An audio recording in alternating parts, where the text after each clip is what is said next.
ಗೋಪಿ.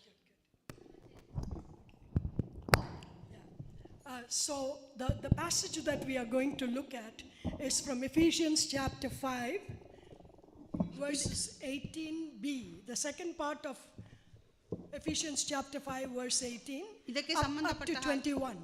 ಇದಕ್ಕೆ ಸಂಬಂಧಪಟ್ಟ ಹಾಗೆ ದೇವರ ವಾಕ್ಯದ ಸಹಾಯದಿಂದ ನಾವು ಎಫೆಸದವರಿಗೆ ಬರೆದ ಪತ್ರಿಕೆಯ 5ನೇ ಅಧ್ಯಾಯದ 18ನೇ ಎ ಭಾಗದಿಂದ ಬಿ ಭಾಗದಿಂದ ಓದಿಕೊಳ್ಳೋಣ. Would somebody read it? Or would you?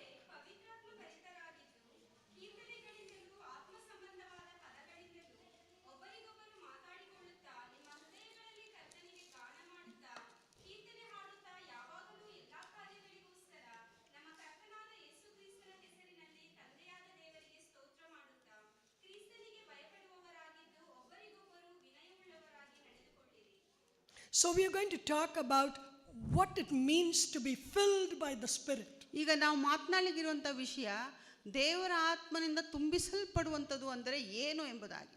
You remember the day that you were born again, when you accepted Jesus into your heart? ನೀವು ಯೇಸು ಸ್ವಾಮಿನ ನಿಮ್ಮ ಸ್ವಂತ ರಕ್ಷಕನಾಗಿ ಅಂಗೀಕಾರ ಮಾಡಿಕೊಂಡಂಥ ದಿನ ನಿಮಗೆ ನೆನಪು ಬರ್ತದಾ? At that point, God sent the Spirit of God into our hearts. ಅದೇ ಸಮಯದಲ್ಲಿ ದೇವರ ಆತ್ಮನು ನಮ್ಮೊಟ್ಟಿಗೆ ಬಂದಿರುತ್ತಾನೆ. And in the course of life, you may have noticed that sometimes we are so passionate and we feel filled with the Spirit, but sometimes we are down and discouraged. Sometimes we doubt and then we go down and we don't feel as filled with the Spirit. ಆ ದಿನದಿಂದ ನಮ್ಮ ಆತ್ಮೀಯ ಜೀವಿತದಲ್ಲಿ ನಾವು ನಮ್ಮ ಜೀವಿತವನ್ನು ಮುಂದುವರಿಸಿಕೊಂಡು ಬರ್ತಾ ಇರುವಾಗ ಅನೇಕ ವೇಳೆ ನಾವು ಆತ್ಮಭರಿತವರಾಗಿ ನಾವು ಸಂತೋಷವಾಗಿ ನಾವು ಜೀವಿಸ್ತಾ ಬರ್ತೇವೆ.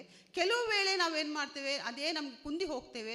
ನಮಗೆ ಬೇಸರವಾದವಾಗ, ನಮಗೆ ಅನಾರೋಗ್ಯ ಸ್ಥಿತಿ ಬಂದಾಗ, ಇನ್ನು ಬೇರೆ ಬೇರೆ ರೀತಿಯಲ್ಲಿ ನಮ್ಮನ್ನು ಕುಗ್ಗಿಸಲ್ಪಟ್ಟಾಗ ನಮ್ಮಲ್ಲಿ ಅದು ಕಡಿಮೆ ಆಗುತ್ತಾ ಹೋಗ್ತದೆ.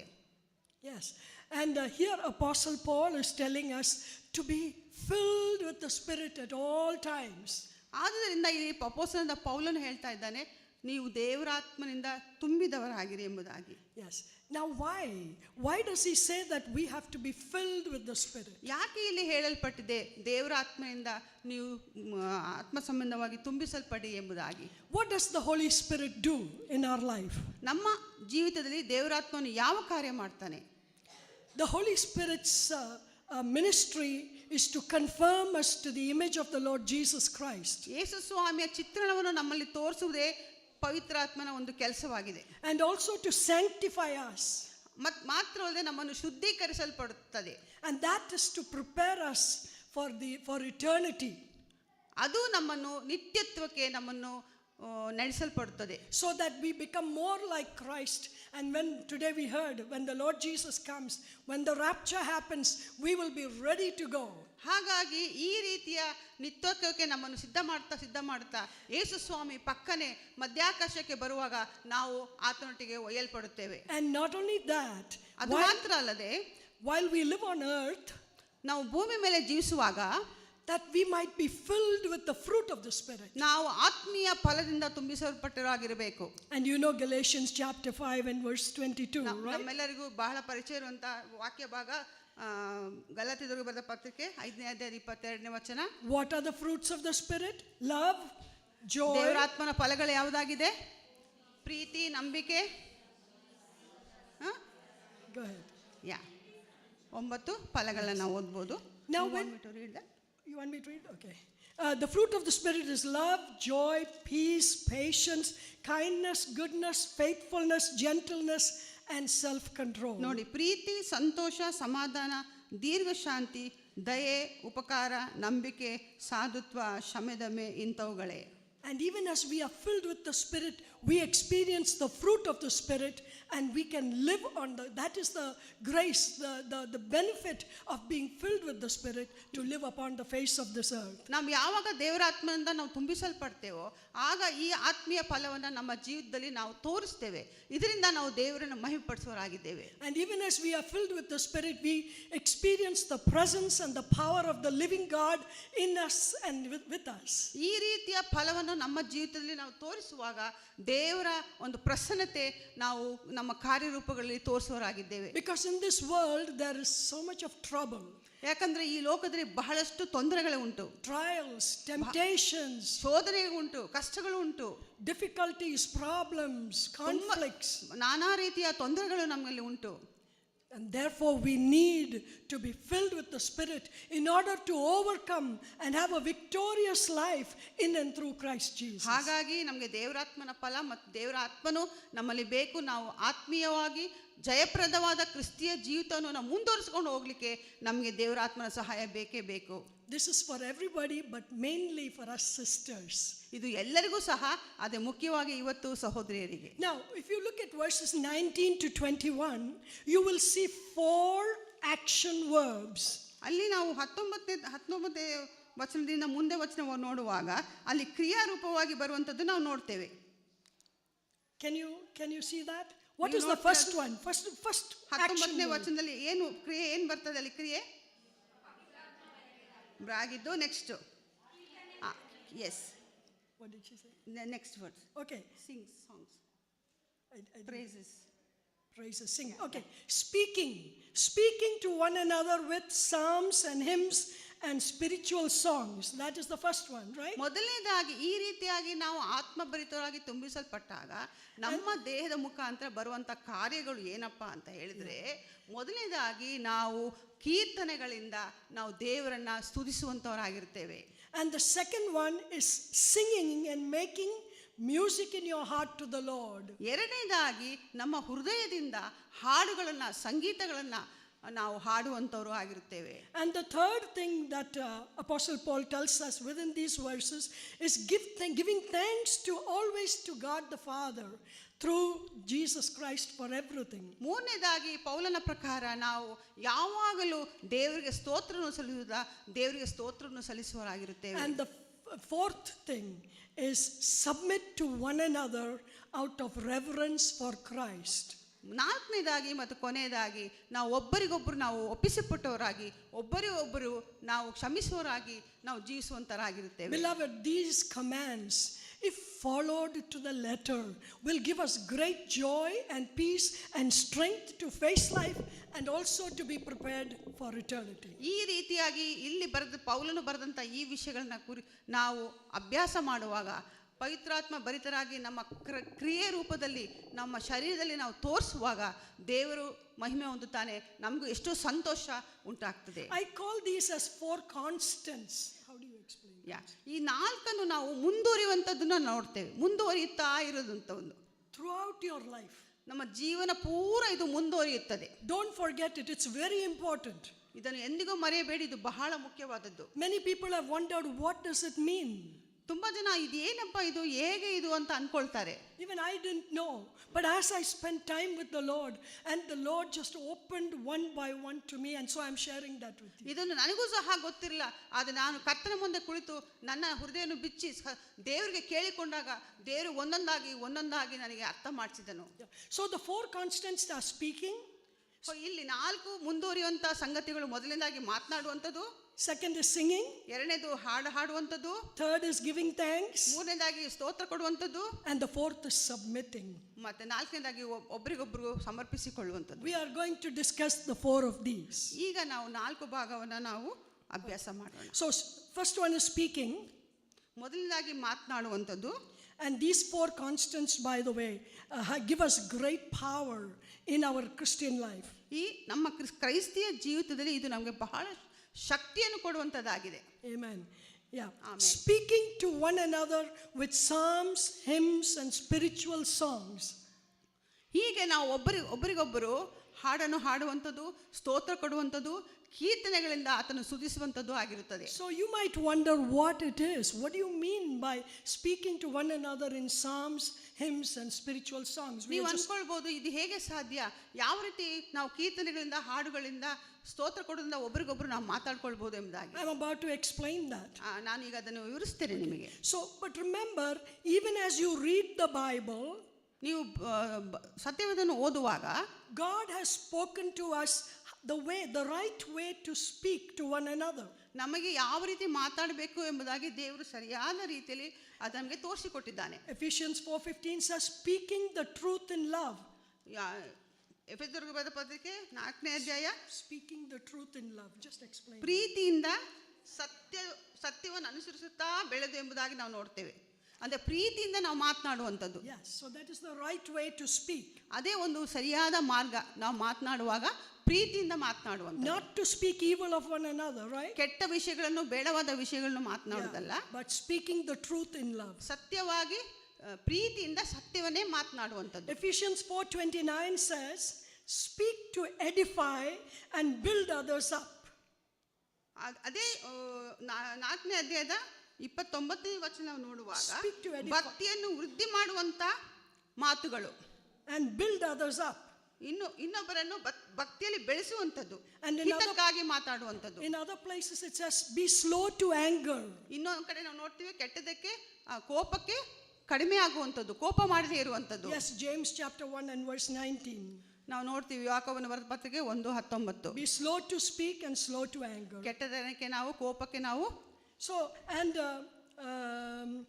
Proverbs we read from Proverbs 15:1, a soft answer turneth away wrath. ದೇವರು ವಾಕ್ಯದಲ್ಲಿ ಜ್ಞಾನೋಕ್ತಿಗಳು 15ನೇ ಅಧ್ಯಾಯ 1ನೇ ವಚನ, ಯಾರು ಪಕ್ಕನ ತೆಗೆದ್ರೆ ಓದ್ಬೋದು, ಮೃದುವಾದ ಉತ್ತರವು ಸಿಟ್ಟನ್ನು ಆರಿಸುವುದು ಎಂಬುದಾಗಿ ನೋಡ್ತೇನೆ. So these are the good. Okay, ಮೃದುವಾದ ಮಾತುಗಳು ಸಿಟ್ಟನ್ನು ಆರಿಸುವುದು. Okay, yeah, and Proverbs 31:26. 31:26, she speaks with wisdom and faithful instruction is on her tongue.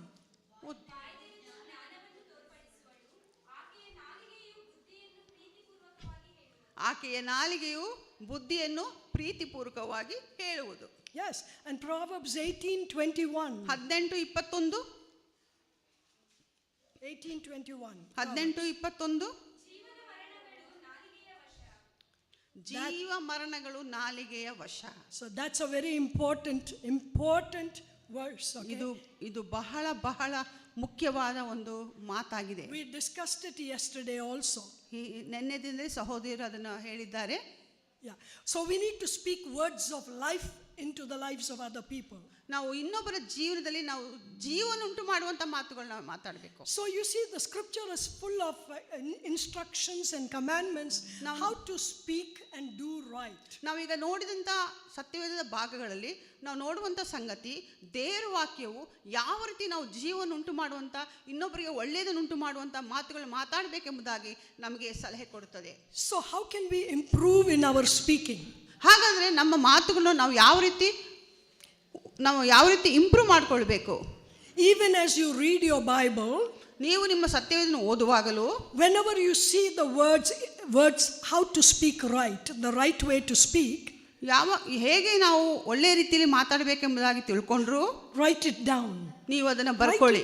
Write it down. ಅವಾಗ ಬರ್ಕೊಳ್ಳಿ ನೀವು ಅದನ್ನ. This is going to help us. That's why ಅದು ನಮಗೆ ಒಂದು ಸಮಯಕ್ಕೆ ನಮಗೆ ಸಹಾಯ ಮಾಡುತ್ತದೆ. And not only write but practice it.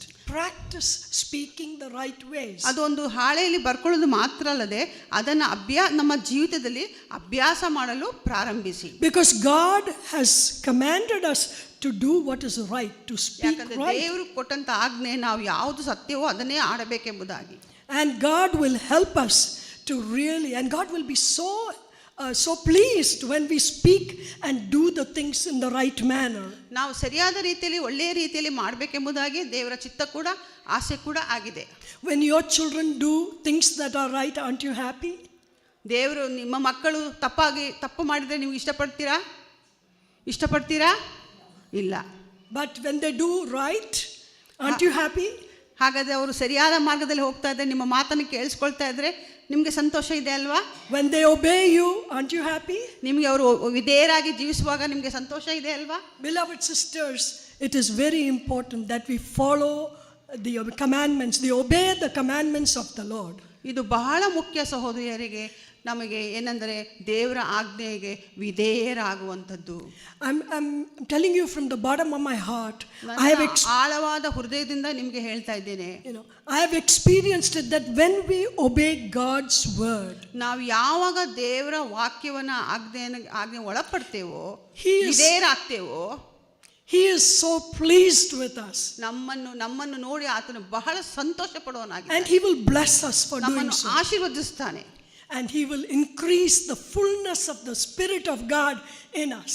ಆಮೇಲೆ ನಮ್ಮಲ್ಲಿರುವಂಥ ಪವಿತ್ರಾತ್ಮ ವಿಷಯವನ್ನು ತುಂಬಿಸಲ್ಪಡುವಂಥದ್ದನ್ನು ಅದನ್ನು ನಮ್ಮನ್ನು ಇನ್ನೂ ಹೆಚ್ಚಿಸುತ್ತಾನೆ. So as we become more spiritually mature by doing and obeying the commands of the Lord in the speaking part that we are discussing, ಹಾಗಾಗಿ ನಾವು ಮಾತನಾಡುವಂಥ ವಿಷಯದಲ್ಲಿ ಈಗ ನಾವು ನೋಡಿದಂಥ ಹಾಗೆ ಮಾತನಾಡುವಂಥ ವಿಷಯದಲ್ಲಿ ನಾವು ದೇವರನ್ನು ಮೆಚ್ಚುಗೆ ಪಡಿಸುವಂಥ ರೀತಿಯಲ್ಲಿ ನಾವು ಮಾತನಾಡಬೇಕಾಗಿದೆ. in other words, as the Spirit increases within us, ಇನ್ನೊಂದು ವಿಷಯದಲ್ಲಿ ಹೇಳಬೇಕಾದ್ರೆ ನಮ್ಮಲ್ಲಿ ಇರುವಂಥ ಆತ್ಮವು ಅದು ಹೆಚ್ಚಲಾಗುತ್ತದೆ. we see that the Spirit of God will raise us to another level of speaking.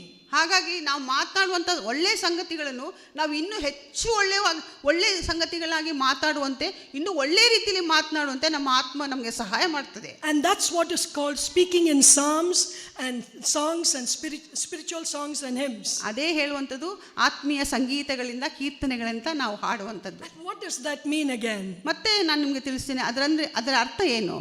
Suppose ಒಂದು ವೇಳೆ I meet one of you, ನಿಮ್ಮಲ್ಲಿ ಒಬ್ಬರು ನನಗೆ ಬೇಕು, and in talking I realize that you're going through a really broken heart. ಒಂದು ವೇಳೆ ನೀವು ಮುರಿದ ಹೃದಯವುಳ್ಳವರಾಗಿ ಯಾವುದೋ ಒಂದು ವಿಷಯದಲ್ಲಿ ನೀವು ಹಾದು ಹೋಗ್ತಾ ಇದ್ದೀರಾ, and I will tell you, sister, I will pray for you, be strong in the Lord, and all the human words that I can think of I will share with you. ಶಾರೀರಿಕವಾಗಿರುವಂಥ ಎಲ್ಲ ಪದಗಳಿಂದ ನಾನು ನಿಮಗೆ ಸಹೋದರಿ ಬೇಸರ ಮಾಡಬೇಡ, ಕುಗ್ಗಿ ಹೋಗಬೇಡ ಎಂಬುದಾಗಿ ಇವೆಲ್ಲ ವಿಷಯಗಳನ್ನ ನಾನು ನಿಮಗೆ ತಿಳಿಸ್ಬೋದು. But you know what? When you say, when the Spirit of God is filled within us, our human words have very little impact. But He will tell us, remind us to speak psalms. For example, the sister, the Lord is nigh unto them that are of a broken heart and of a contrite spirit. I'm using the word of God. ಒಂದು ವೇಳೆ ನಾವು ಆತ್ಮ ಭರಿತವುಳ್ಳವರಾಗಿ ಇದ್ದುಕೊಂಡು ಆ ಮುರಿದು ಹೋದಂಥ ಹೃದಯವುಳ್ಳಂಥ ಸಹೋದರಿಗೆ ನಾವು ಮಾತನಾಡುವಾಗ ಬರೀ ನಮ್ಮ ಶಾರೀರಿಕ ಮಾತುಗಳಿಂದ ಮಾತಾಡೋದು ಮಾತ್ರವಲ್ಲದೆ ಆತ್ಮ ಸಂಬಂಧವಾಗಿ ಇದ್ದುಕೊಂಡು ಅದರಲ್ಲಿ ಇನ್ನೂ ಹೆಚ್ಚಾಗಿ ನಾವು ದೇವರ ವಾಕ್ಯವನ್ನು ಆಧಾರ ಮಾಡಿಕೊಂಡು ಅವರಿಗೆ ಹೇಳುವಾಗ ಅದು ಇನ್ನೂ ಅವರಿಗೆ ಉಪಯೋಗವಾಗುತ್ತದೆ. Suppose somebody comes to me or we talk and I realize they've lost their job. ಒಂದು ವೇಳೆ ನಿಮ್ಮಲ್ಲಿ ಯಾರಾದರೂ ಬಂದು ನನಗೆ ಕೆಲಸ ಕಳೆದು ಹೋಗಿದೆ ಎಂಬುದಾಗಿ ಹೇಳ್ಬೋದು. And the person tells me, I don't know what to do. I don't know how I'm going to live, and for tomorrow how I'm going to manage. ಹಾಗಾದರೆ ನಾನು ಹೇಗೆ ಜೀವಿಸಬೇಕು, ನಾಳೆಯಿಂದ ನನ್ನ ಜೀವನವನ್ನು ಯಾವ ರೀತಿ ಕಳೀಬೇಕು ಎಂಬುದಾಗಿ ನೀವು ಆಲೋಚನೆ ಮಾಡ್ಬೋದು. And I tell them in my human words, ನಾನು ನನ್ನ ಶಾರೀರಿಕವಾದಂಥ ಒಳಗೊಂಡು ನಿಮಗೆ ತಿಳಿಸ್ಬೋದು. Don't worry, sister. ಬೇಜಾರು ಮಾಡಬೇಡಿ ಸಹೋದರಿ. God is good. ದೇವರು ಒಳ್ಳೆಯವನು. He will provide. ಆತನು ಎಲ್ಲ ಒದಗಿಸ್ತಾನೆ. And all that. ಅದೆಲ್ಲ ಹೇಳ್ಬೋದು. But if we tell them, this is an English song, so because it's a psalm, songs and hymns, I'm saying, because He lives, I can face tomorrow. ಇದೊಂದು English ಸಂಗೀತ ನಿಮ್ಮಲ್ಲಿ ಅನೇಕರಿಗೆ ಗೊತ್ತು.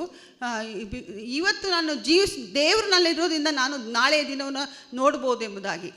Blessed is the man that trusteth in Him. ದೇವರನ್ನು ನಂಬುವಂತವನು ಆತನು ಖಂಡಿತವಾಗಿ ಜೀವಿಸ್ತಾನೆ ಎಂಬುದಾಗಿ. See, those are not my words, those are the words of God. ಅದೆಲ್ಲ ನನ್ನ ಶಾರೀರಿಕವಾದಂಥ ನನ್ನ ಬಾಯಿ ಮಾತುಗಳಲ್ಲ, ಅದೆಲ್ಲವೂ ಸತ್ಯದಿಂದ ಇದ್ದಂಥ ಮಾತುಗಳು. And when we speak the word of God to them, it is lasting, it stays, it has an impact on the person we are speaking to. ಈ ರೀತಿಯ ಆತ್ಮ ಸಂಬಂಧವಾದ ಆತ್ಮ ಪ್ರೇರಿತವುಳ್ಳವರಾಗಿ ಈ ರೀತಿಯ ಮಾತುಗಳು ನಾವು ಮಾತಾಡುವಾಗ ಅದು ಅವರಿಗೆ ಎಷ್ಟೋ ಹಿತವನ್ನು ಉಂಟು ಮಾಡ್ತದೆ, ಎಷ್ಟೋ ಆದರಣೆಯನ್ನು ಉಂಟು ಮಾಡ್ತದೆ. And more than our words, the word of God stays with them, it stays in their mind, it comforts them. ನಮ್ಮ ಮಾತುಗಳಂತ ಹೆಚ್ಚಾಗಿ ದೇವರ ವಾಕ್ಯನ ಕುರಿತು ದೇವರ ವಾಕ್ಯನ ಆಧಾರ ಮಾಡಿಕೊಂಡು ಆತ್ಮಭರಿತರಾಗಿ ನಾವು ಅವರೊಟ್ಟಿಗೆ ಮಾತನಾಡುವ ಅದು ಅವರಲ್ಲಿ ನೆಲೆಸುತ್ತದೆ ಮತ್ತು ಅದರ ಮುಖಾಂತರ ಅವರಿಗೆ ಕಾರ್ಯ ಮಾಡುತ್ತದೆ. The psalms are full of comforting words. ಅನೇಕ ಹಾಡುಗಳು ಬಹಳ ಅನುಕರಣೆ ಹಾಡುಗಳಾಗಿದೆ, ನಮ್ಮನ್ನು ಬಹಳ ಸಂತಾಪ ಪಡಿಸುತ್ತದೆ. So learn as many words as you can. ಆದ್ರೆ ಹಾಗಾಗಿ ನೀವು ಕಲಿಬೇಕು, ನೀವು ಹೆಚ್ಚಾಗಿ ಇದನ್ನು ಕಲೀರಿ. It will not only comfort you when you are going through a hard time, but you can use it to comfort other people when they are going through a hard time. ನೀವು ಅದನ್ನು ಕಷ್ಟಗಳನ್ನ ಹಾದು ಹೋಗುವಾಗ ನಮಗೆ ಮಾತ್ರ ಸಹಾಯ ಆಗುವುದಿಲ್ಲ, ಆದರೆ ಇನ್ನೊಬ್ಬರಿಗೂ ಕೂಡ ಈ ಹಾಡುಗಳ ಮುಖಾಂತರ ಸಹಾಯವಾಗಲು ಆದರಣೆ ಆಗಲು ಉಪಯೋಗ ಆಗ್ತದೆ. Also remember, God is using you to speak through you to somebody, His word. ಮತ್ತು ಇನ್ನೊಂದು ವಿಶೇಷವಾದ ಸಂಗತಿ, ದೇವರು ನಿಮ್ಮ ಮೂಲಕವಾಗಿ ಇನ್ನೊಬ್ಬರು ಸೋತು ಹೋದಂತಹ ಸಹೋದರಿಗೆ ಬಲಪಡಿಸುವುದಕ್ಕಾಗಿ ನಿಮ್ಮನ್ನು ಉಪಯೋಗಿಸ್ತಾ ಇದ್ದೇನೆ ಎಂಬುದಾಗಿ ತಿಳ್ಕೊಳ್ಳಿ. Because His word never fails. ಯಾಕಂದ್ರೆ ಆತನ ಮಾತುಗಳು ಎಂದೂ ಅಳಿದು ಹೋಗುವುದಿಲ್ಲ. And that's why the word of God says, even if heaven and earth will pass away, my word will not pass away. ಅದೇ ರೀತಿ ದೇವ್ರ ವಾಕ್ಯ ಭೂಮಿ ಆಕಾಶ ಅಳಿದು ಹೋದರೂ ನಿನ್ನ ಮಾತುಗಳು ಎಂದಿಗೂ ಅಳಿದು ಹೋಗುವುದಿಲ್ಲ It ಎಂಬುದಾಗಿ. stays in the hearts and minds of people. ಜನರ ಹೃದಯದಲ್ಲಿ ಮನಸ್ಸಿನಲ್ಲಿ ಅದು ಉಳಿದುಕೊಳ್ತದೆ. It's as if God is reminding them not to be afraid, but God has given His word to that person through us. ದೇವರು ನಮಗೆ ಯಾವಾಗಲೂ ನೆನಪು ಮಾಡ್ತಾ ಇರ್ತಾನೆ, ನೀವು ಬೇಸರ ಮಾಡಬೇಡಿ, ದೇವರು ನಿಮ್ಮನ್ನು ಎಂದಿಗೂ ಕೈ ಬಿಡುವುದಿಲ್ಲ, ಎಂದಿಗೂ ತೊರೆಯುವುದಿಲ್ಲ ಎಂಬುದಾಗಿ. And not only that, even when you pray, ಅಷ್ಟು ಮಾತ್ರ ಅಲ್ಲದೆ ನೀವು ಪ್ರಾರ್ಥನೆ ಮಾಡುವಾಗ you speak the word of God to Him. ದೇವರ ವಾಕ್ಯವನ್ನು ದೇವರಿಗೆ ಒಟ್ಟಿಗೆ ನೀವು ಮಾತನಾಡ್ತೀರಾ. He loves it. ಅದು ಆತನಿಗೆ ಬಹಳ ಇಷ್ಟ. Because He knows you know the word of God. ಯಾಕಂದ್ರೆ ಆತನಿಗೆ ಗೊತ್ತು ಆ ವಾಕ್ಯ ಮತ್ತು ನಮಗೆ ಆ ವಾಕ್ಯ ಗೊತ್ತಿದೆ ಎಂಬುದಾಗಿ ಆತನಿಗೆ ಸಂತೋಷ ಆಗ್ತದೆ. And He knows that you delight in the word of God. That's why you are praying, oh God. ಮತ್ತು ನಾವು ದೇವರ ವಾಕ್ಯದಲ್ಲಿ ಆನಂದಿಸುತ್ತೇವೆ ಎಂಬುದಾಗಿ ಆತನು ತಿಳಿದು ಅದನ್ನು ಇಷ್ಟಪಡುವನಾಗಿದ್ದಾನೆ. Even in many situations we use that. But this time when we were traveling, I kept on saying, Lord, thank you that the angel of the Lord encamps around us. ಇನ್ನು ಅನೇಕ ಸಮಯದಲ್ಲಿ ನಾವು ಅದನ್ನು ಗಮನಿಸಬಹುದು. ನಮ್ಮ ಒಂದು ಜೀವಿತದ ಒಂದು Psalm 34. ಜೀವಿತದಲ್ಲಿ ಒಂದು ಅದು ಅನುಭವ ಆಗಿದೆ. ಈಗ ನಾವು ಕಳೆದ ಸಾರಿ ನಾವು ಟ್ರೈನಲ್ಲಿ ಬರಬೇಕಾದ್ರೂ ಕೂಡ, ಸ್ವಾಮಿ ನಿನಗೆ ಸ್ತೋತ್ರ, ನಿನ್ನ ಎಲ್ಲ ದೇವದೂತರು ನಮ್ಮ ಸುತ್ತಲೂ ಇದ್ದಾರೆ. It's in Psalm 34. That is from, 34ನೇ okay.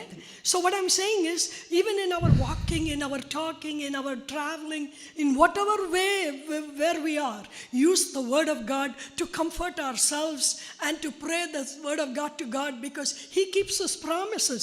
And share the word of God with others when they are in trouble or when they come and speak to you, whatever be the problem. ಹಾಗಾಗಿ ಸಹೋದರಿಯಾದ ನಾವು ಮಾತನಾಡುವಾಗ, ನಡೆಯುವಾಗ, ಕೆಲಸ ಮಾಡುವಾಗ, ಬೇರೆ ಬೇರೆ ಸಂಗತಿಗಳನ್ನು ಮಾಡುವಾಗ ನಾವು ಯಾವಾಗಲೂ ಕೀರ್ತನೆಗಳಿಂದ, ನಾವು ಒಳ್ಳೆ ಪ್ರೀತಿಯಿಂದ ನಾವು ಮಾತನಾಡ್ತಾ ದೇವರ ವಾಕ್ಯವನ್ನು ಉಪಯೋಗಿಸ್ತಾ ಇರುವಾಗ ಅದು ಅನೇಕ ಬಲಹೀನ ಸಹೋದರಿಗೆ, ತೊಂದರೆಯಲ್ಲಿರುವಂಥವರಿಗೆ, ಹೃದಯ ಮುರಿದು ಹೋದಂಥವರಿಗೆ ಎಷ್ಟು ಆದರಣೆ ಆಗಿರುತ್ತದೆ. And sisters, I want to say another thing.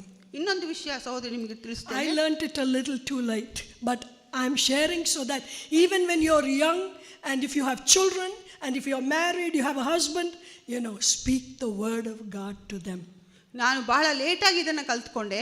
ಆದರೆ ನೀವು ಸಹೋದರಿ ಭಾಳ ಯವನ ಪ್ರಾಯದವರು ಇದ್ದೀರಾ, ಮದುವೆ ಆದವರು ಇದ್ದೀರಾ, ಇನ್ನೂ ಮದುವೆ ಆಗೋರು ಇದ್ದೀರಾ, ಇದು ನೀವು ಅಭ್ಯಾಸ ಮಾಡಿ ಯಾವಾಗಲೂ ನಮ್ಮೊಟ್ಟಿಗೆ ದೇವರ ವಾಕ್ಯವನ್ನು ನಾವು ಮಾತನಾಡಬೇಕು. No matter how angry you are with your children or even upset with your husband. ನಿಮ್ಮ ಗಂಡಂದಿರೊಟ್ಟಿಗಾಗ್ಬೋದು, ನಿಮ್ಮ ಮಕ್ಕಳೊಟ್ಟಿಗಾಗ್ಬೋದು, ನಿಮಗೆ ಏನು ಏರುಪೇರಿದ್ರೂ ಪರವಾಗಿಲ್ಲ, ಎಷ್ಟು ಕೋಪ ಇದ್ರೂ ಚಿಂತೆ ಇಲ್ಲ, ನೀವು ದೇವರ ವಾಕ್ಯವನ್ನು ಕುರಿತಾಗಿ ಮಾತನಾಡಬೇಕು. When you love the Lord and you are obeying His commands, you will do what He has told you to do.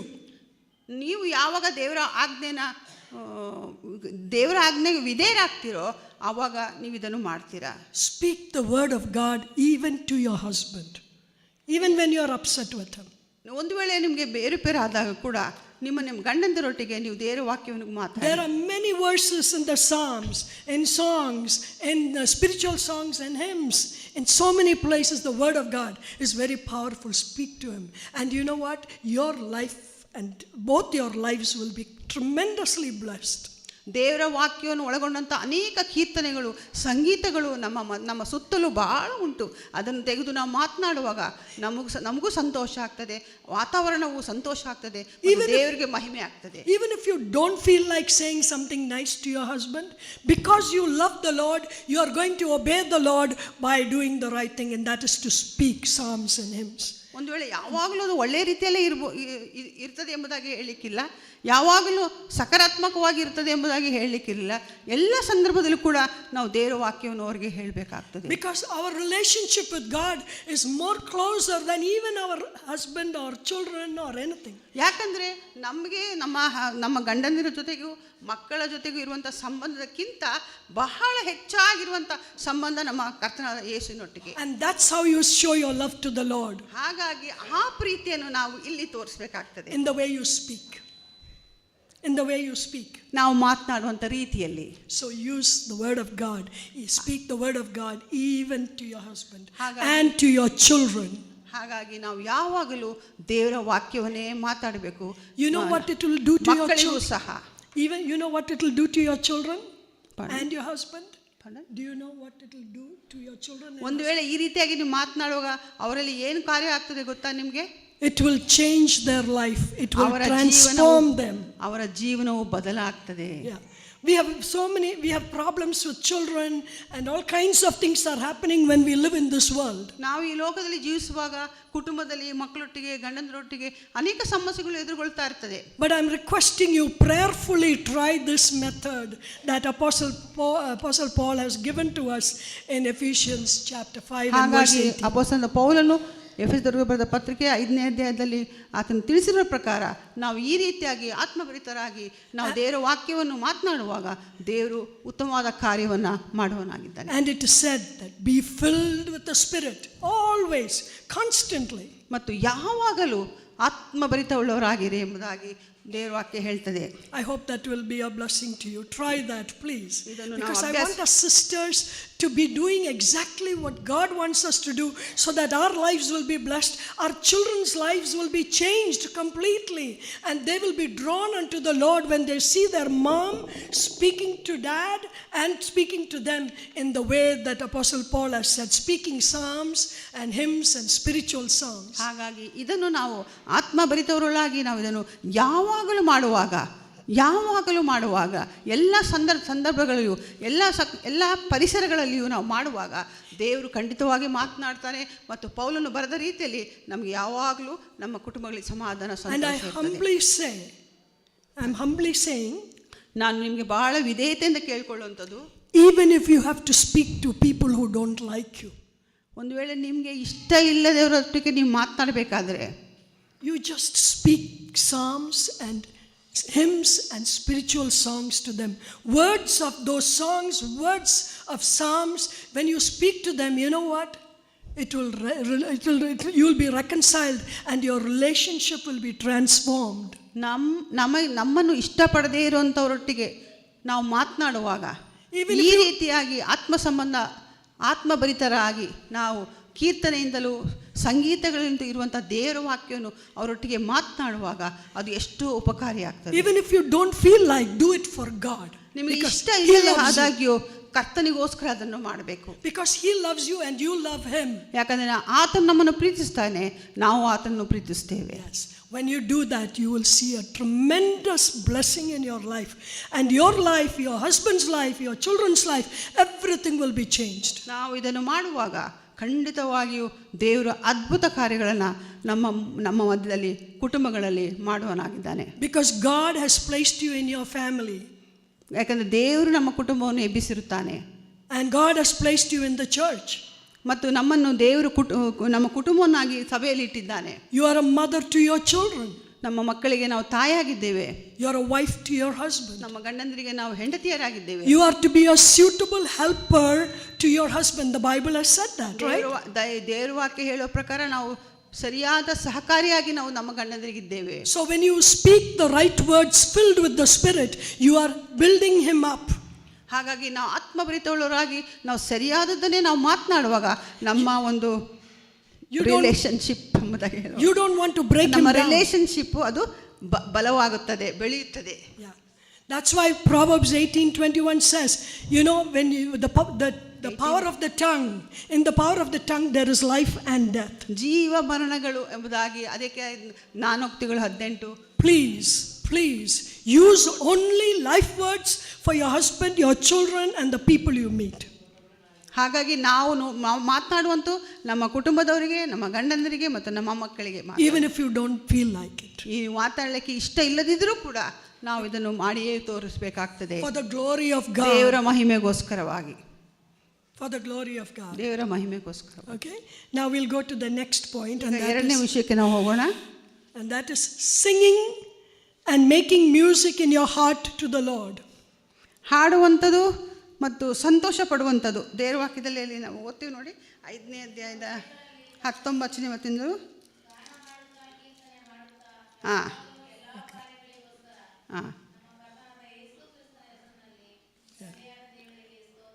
Okay. Okay, we'll talk about the singing now. First, ಸಿಂಗಿ ಹಾಡುವಂಥದ್ದು. we finished about the speaking. ನಾವು ಮಾತನಾಡುವಂಥದ್ದು ಆಯಿತು. I really hope you will do that. Okay? ನೀವು I'll ಅದನ್ನು be ಮಾಡ್ತೀರಿ praying for ಎಂಬುದಾಗಿ ನಂಬ್ತೇನೆ. you. Okay, now singing. ಈಗ ಹಾಡುವಂಥದ್ದು. You know, the Psalms repeatedly tells us, sing unto the Lord, sing unto the Lord, sing unto the Lord, make a joyful noise before Him. ಕೀರ್ತನೆಗಳಲ್ಲಿ ನಾವು ಬಹಳಷ್ಟು ಅನೇಕ ಸಾರಿ ನಾವು ನೋಡ್ತೀವಿ. ನಾವೇನು ಕೀರ್ತನೆಗಳಿಂದ ನಾವು ಹಾಡುವಂಥದ್ದು, ಸ್ತೋತ್ರ ಕೊಡುವಂಥದ್ದು, ಗಾನ ಮಾಡುವಂಥದ್ದು. ಸಿಂಗ್, ಹಾಡಿರಿ, ಗಾನ ಮಾಡಿರಿ ಎಂಬುದಾಗಿ. Why does the Psalms and even other portions of Scripture, the Lord is telling us to sing? Sing, this is His word, telling us constantly to sing. ಅಷ್ಟು ಅಲ್ಲಿ ಮಾತ್ರ ಅಲ್ಲದೆ ಬೇರೆ ಕಡೆಗಳಲ್ಲಿ ಕೂಡ ನಾವು ನೋಡ್ತೇವೆ ಗಾನ ಮಾಡುವಂಥದ್ದು, ಹಾಡುವಂಥದ್ದು. ದೇವರು ನಮಗೆ ಹೇಳಿರ್ತಾನೆ. You know what? When we sing, ನಿಮಗೆ ಗೊತ್ತಾ, ನಾವು ಹಾಡುವಾಗ our spirits get lifted up. ನಮ್ಮ ಆತ್ಮವು ಅದು ಮೇಲೆ ಬರ್ತದೆ. Our spirits get lifted up. ಅದು ಎತ್ತಲ್ಪಡುತ್ತದೆ. So even if we are down, we are sad, we are not in a mood to sing, just sing and sing unto the Lord. Because when you sing, you are worshiping God too, through the words of the song. ಹಾಗಾಗಿ ನಾವು ಬಲಹೀನರಾದಾಗ, ನಾವು ಕುಗ್ಗಿ ಹೋದಾಗ, ನಾವು ಜಾರಿ ಹೋದಾಗ, ಬೇಸರದಲ್ಲಿದ್ದಾಗ, ನಮಗೆ ಮೂಡು ಇಲ್ಲದೆ ಇದ್ವಾಗಲೂ ಕೂಡ ನಾವು ಹಾಡುವಾಗ ನಮ್ಮ ಆತ್ಮವು, ನಮ್ಮ ದೇವರ ಆತ್ಮ ನಮಗೆ ಎತ್ತಲ್ಪಡ್ತದೆ ಮತ್ತು ಅದು ಎಷ್ಟು ಸಂತೋಷವಾಗ್ತದೆ. See, the Lord is giving us the instruction in the word of God, what we need to do. ಆತ ನಮಗೆ ಸಲಹೆ ಕೊಡ್ತಾ ಇದ್ದಾನೆ, ನಾವು ಏನು ಮಾಡಬೇಕು, ಹೇಗೆ ಮಾಡಬೇಕು ಎಂಬುದಾಗಿ. So sing unto the Lord. ಹಾಗಾಗಿ ಕೀರ್ತನೆಗಳಿಂದ ಹಾಡುಗಳನ್ನು ಹಾಡ್ರಿ ಎಂಬುದಾಗಿ. It is a great practice to sing songs of worship and to praise God in every situation of your life. ಆರಾಧನೆಯ ಹಾಡುಗಳನ್ನು, ಸ್ತೋತ್ರದ ಹಾಡುಗಳನ್ನು ಪ್ರತಿ ಸಂದರ್ಭದಲ್ಲೂ ಹಾಡುವಂಥದ್ದು ಅದು ಎಷ್ಟು ಆಶೀರ್ವಾದಕ್ಕೆ. And it expresses joy, ಮತ್ತು gratitude, praises to the Lord. ದೇವರಿಗೆ ಸ್ತೋತ್ರಗಳನ್ನು ಸಲ್ಲಿಸುವಾಗ ಆಗ್ತದೆ. And only the fullness of the Spirit can help us to sing in tough times. ನಾವು ಆತ್ಮದಲ್ಲಿ ಪರಿಪೂರ್ಣರಾಗಿದ್ರೆ ಮಾತ್ರ ನಮ್ಮ ಕಷ್ಟದ ಸಂದರ್ಭಗಳಲ್ಲಿ ನಾವು ಹಾಡಲಿಕ್ಕೆ ಸಹಾಯ ಆಗ್ತದೆ. And when you sing, when you are hurting or we are sad, that becomes sacrificial. ಒಂದು ವೇಳೆ ನಾವು ಕಷ್ಟದಲ್ಲಿ, ದುಃಖದಲ್ಲಿ ನಾವು ಹಾಡುವಾಗ ಅದು ತ್ಯಾಗಪೂರ್ವಕವಾದಂಥ ಸ್ತೋತ್ರವನ್ನು ಕೊಡುವಂಥದ್ದು, ದೇವರಿಗೆ ಕೊಡುವಂಥದ್ದಾಗಿದೆ. And that is called sacrificial worship. ಹಾಗಾಗಿ ಅದು ತ್ಯಾಗಮಯವಾದಂಥ ಒಂದು ಆರಾಧನೆ ಎಂಬುದಾಗಿ ಹೇಳ್ಬೋದು. And when you sing to the Lord, when you're in pain, you know, God cannot sit still. God will act. ದೇವರು ನಮ್ಮ ನೋವಿನಲ್ಲಿ ನಾವು ದೇವರಿಗೆ ಸ್ತೋತ್ರ ಕೊಡುವಾಗ, ಆತನ ಆರಾಧಿಸುವಾಗ ದೇವರು ಅದನ್ನು ನೋಡ್ತಾನೆ. Yes, you remember in Acts chapter 16 and verse 25. ಅಪೊಸ್ತಲಕೃತ್ಯಗಳು 16ನೇ ವಚನದಲ್ಲಿ ನಾವು ನೋಡ್ತೇವೆ. See the example of Paul and Silas in prison. ಅಪೊಸ್ತಲಕೃತ್ಯಗಳು 16 ಮಧ್ಯರಾತ್ರಿಯಲ್ಲಿ ಪೌಲನು ಸೀಲನು ಪ್ರಾರ್ಥನೆ ಮಾಡುವವರಾಗಿ ದೇವರಿಗೆ ಸ್ತುತಿಪದಗಳನ್ನು ಹಾಡುತ್ತಿದ್ದರು. ಓಕೆ ಸಾಕು. So what Paul happened? ಸೀಲರು ಏನು ಮಾಡ್ತಾ ಇದ್ರು ಅವರು? So what was Paul and Silas doing in prison? ಅಲ್ಲಿ ಸೆರೆಮನೆಯಲ್ಲಿ ಅವರು ಏನು ಮಾಡ್ತಾ ಇದ್ದಾರೆ? ಸ್ತುತಿ ಪದಗಳಿಂದ, ಸ್ತೋತ್ರಗಳಿಂದ ಅವರು ಹಾಡ್ತಾ ಇದ್ದಾರೆ. Do you think they were very happy and that's why ಅಲ್ಲಿ ಬಹಳ ಸಂತೋಷವಾಗಿ ಜಾಲಿಯಾಗಿದ್ರು ಅವರು? They were in chains. ಅವರು ಬಂಧನಕ್ಕೊಳಗಾಗಿದ್ರು. And their feet were in stocks and bonds. ಬಂಧಿಸಲ್ಪಟ್ಟಿದ್ದವು. And they are waiting to be killed. ಅವರು ಸಾಯಿಸ್ಲಿಕ್ಕೆ ಅವ್ರನ್ನ ಕಾಯ್ತಾ ಇದ್ರು. But what are they doing? ಆದ್ರೆ ಅವ್ರೇನ್ ಮಾಡ್ತಾ ಇದ್ದಾರೆ? Sing. I'm telling you, sing. ಹಾಡ್ತಾ ಇದ್ದಾರೆ. And give and praise God and worship Him. ಸ್ತೋತ್ರ ಸಲ್ಲಿಸ್ತಾ ಇದ್ದಾರೆ. Even in your difficult times. ನಮ್ಮ ಕಷ್ಟದ ಸಂದರ್ಭಗಳಲ್ಲಿ. Then what happens? What did God do? What did God do for Paul and Silas? ಪೌಲ ಸೀಲರಿಗೆ ಹಾಗಾಗಿ ಅವರು ಆ ಕಷ್ಟದ ಸಂದರ್ಭದಲ್ಲಿ ಅವರು ಹಾಡಿ ಸ್ತುತಿಸುವಾಗ ದೇವರು ಏನ್ ಮಾಡಿದಾನೆ ಅವರಿಗೆ? Can somebody stop this clock? It's going too fast. It's going so fast. ಯಾರಾದ್ರೂ ಬಂದು ಈ ಗಡಿಯನ್ನು ನಿಲ್ಲಿಸ್ರಿ, ಬೇಗ ಹೋಗ್ತಾ ಇದೆ ಅಂತ ಇದ್ದಾರೆ. Okay. So you see, when you are hurting, when it's painful and you sing worship to God, God cannot sit quietly. God will act. ನಾವು ದುಃಖದಲ್ಲಿದ್ದಾಗ, ಬೇಸರವಿದ್ದಾಗ, ಮನಗೊಂದಿರುವಾಗ ನಾವು ಸ್ತೋತ್ರಗಳಿಂದ, ಸ್ತುತಿ ಸ್ತೋತ್ರಗಳಿಂದ ನಾವು ಗಾನ ಮಾಡುವಾಗ, ಹಾಡುವಾಗ ದೇವರು ಸುಮ್ಮನಿರುವುದಿಲ್ಲ. God sent an earthquake. ದೇವರು ಭೂಕಂಪವನ್ನು ಉಂಟು ಮಾಡಿದ. And the beauty of that earthquake is only the chains fell off. ಆ ಭೂಕಂಪದ ಸುಂದರ ಏನಪ್ಪಾ ಅಂದ್ರೆ, ವಿಶೇಷತೆ ಏನಂದ್ರೆ, ಅವರ ಬಂಧನಗಳು, ಅವರ ಬಾಗಿಲುಗಳು ತೆರೆಯಲ್ಪಟ್ಟವು. I don't read that the whole prison crumbled and fell down. ನಾವು I ದೇವರ don't ವಾಕ್ಯದಲ್ಲಿ read that somebody died because of the earthquake. He did only what he needed to do. ನೋಡಿ, ಅಲ್ಲಿ ದೇವರು ಭೂಕಂಪವನ್ನು ಕೊಟ್ಟಾಗ ಅಲ್ಲಿ ಇಡೀ ಅರಮನೆ ಸೆರೆಮನೆ ಬಿದ್ದು ಹೋಗ್ಲಿಲ್ಲ, ಅಥವಾ ಅಲ್ಲಿ ಯಾರೂ ಸಾಯಲಿಲ್ಲ. ಅದು ದೇವರು ಏನು ಮಾಡಬೇಕು, ಯಾರಿಗೆ ಯಾವಾಗ ಏನು ಮಾಡಬೇಕೆಂಬುದಾಗಿ ಅಲ್ಲಿ ಮಾಡಿದ್ದನ್ನು ನಾವು ನೋಡ್ತೇವೆ. But they didn't even run out of the jail. ಅವರು They ಕೂಡ stood there ಹೋಗ್ಲಿಲ್ಲ. and witnessed about the Lord. ಅವರು ಓಡಿ ಹೋಗ್ಲಿಲ್ಲ, ಅವರು see- ದೇವರಿಗೆ ಸಾಕ್ಷಿಯಾಗಿ. You see how God acts ನೋಡಿದ್ರೆ when we ದೇವರು ಯಾವ worship ರೀತಿ Him, ಕ್ರಿಯೆ ಮಾಡ್ತಾನೆ. singing and worshiping Him through our pain. ನಮ್ಮ ದುಃಖದಲ್ಲಿ ಕಷ್ಟದಲ್ಲಿ ನಾವು ದೇವರಿಗೆ ಸ್ತೋತ್ರ ಮಾಡುವಾಗ ದೇವರು ಎಂಥ ಅದ್ಭುತ ಕಾರ್ಯಗಳನ್ನು ನಮ್ಮ ಜೀವಿತದಲ್ಲಿ ಮಾಡ್ತಾನೆ. Yes, it's true. There are so many examples in the Bible. I just gave you one. Can I say about one person? Horatio Spafford. ದೇವರ ವಾಕ್ಯದ ಅನೇಕ ದೃಷ್ಟಾಂತಗಳು ನಾವು ನೋಡುವಾಗ ಅದೇ ಒಂದನ್ನು ನಾವು ನೋಡುವಂತರಾಗಿದ್ದೇವೆ. His name is Horatio Spafford. You probably know Horatio Spafford. No quotation. I'm just going to say Horatio Spafford. Horatio Spafford. He had a son who died due to some illness. ಆತನಿಗೆ ಅವರ ಮಗನು ಏನೋ ಕಾರಣದಿಂದ ಆತನು ಸತ್ತು ಹೋದನು. And he had 4 daughters. ಅವರಿಗೆ 4 ಜನ ಹೆಣ್ಣು ಮಕ್ಕಳಿದ್ರು. And so one day he sent them, the 4 daughters and the wife, on a ship across the Atlantic Ocean. ಈ ಮನುಷ್ಯನ ಒಬ್ಬ ಮಗನು ತೀರಿ ಹೋದನು, 4 ಹೆಣ್ಣು ಮಕ್ಕಳು ಮತ್ತು ಹೆಂಡತಿ. ಅವರು ಒಂದು ಕಡೆಯಿಂದ ಇನ್ನೊಂದು ಕಡೆಗೆ ಸಮುದ್ರ ದಾಟಲಿಕ್ಕೆ ಹಡಗಿನಲ್ಲಿ ಕಳಿಸಿದ್ರು. And the ship got into a problem and 4 of his daughters died. ನಾವು ಓದಿದೆ ಮಿಷನರಿ ಸ್ಟೋರಿನಲ್ಲಿ ಬರ್ತದ ನೋಡಿ.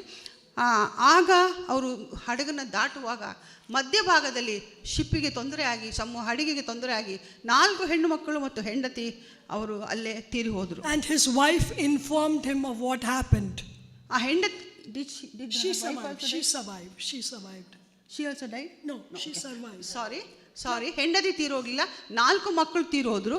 ಆ ಹೆಂಡತಿ ಆತನಿಗೆ ಕರೆ ಮಾಡಿ ಈ ವಿಷಯವನ್ನು ತಿಳಿಸಿದ್ರು.